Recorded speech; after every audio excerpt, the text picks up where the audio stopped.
శివగారు మొత్తం ఈ 27, 28 సంవత్సరాల్లో అన్న ఎంతమందిని కాపాడారు? అన్న నేను ఇది 27వ సంవత్సరం ఇప్పుడు నాకు. నేను ఇప్పుడు 141 మంది ప్రాణాలతో కాపాడా. అంటే వాటర్‌లో అతి వేగంగా చినికావేశంతో దూకినప్పుడు నేను ఆన్ ద స్పాట్‌లో ఉండి కాపాడిన వ్యక్తులను మాత్రమే 141. అబ్బా!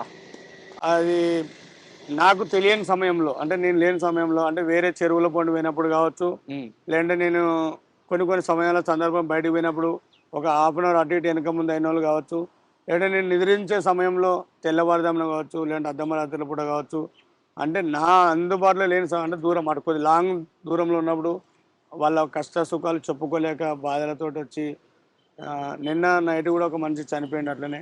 నేను లేను. ఆ! సో ఈరోజు రావడం ఇప్పుడు 10 మందికి తెలియాల్సిన సమయం వచ్చింది కానీ నేను ఇప్పుడు రావడం జరిగింది ఇందులోకి. నిన్న నేను ఈడ ఉండింటే కూడా ఒక మనిషిని కాపాడుకుంటుంటే మా బాబు ఉన్నాడు, మా మిస్సెస్ ఉంది. అయినా కూడా ఒక 2, 3 కోట్లకి అధిపతి. అబ్బా! 2, 3 కోట్లకి అధిపతి. ఆ! అలాంటి వ్యక్తి కనుమరుగైపోయిండు. నేను ఏడైతే ఉంటానో, ఏడైతే నేను నివసిస్తున్నానో అదే లొకేషన్‌లో అక్కడ పార్కింగ్‌లో వెహికల్ పెట్టి, తనకు సంబంధించిన ఫోన్ దాంట్లో పెట్టి, తనకు దగ్గరున్న గోల్డు, దానికి సంబంధించిన లెటరు మొత్తం దాంట్లో రాసిపెట్టి, మళ్ళా ఇంకా వేరే ఫోన్‌లో నేను ఇలా చనిపోతున్నా, దానికి కారణం మా భార్యనే అని చెప్పి, హ్మ్. ఫుల్ డీటెయిల్స్ ఇద్దరు పిల్లలాయనకి.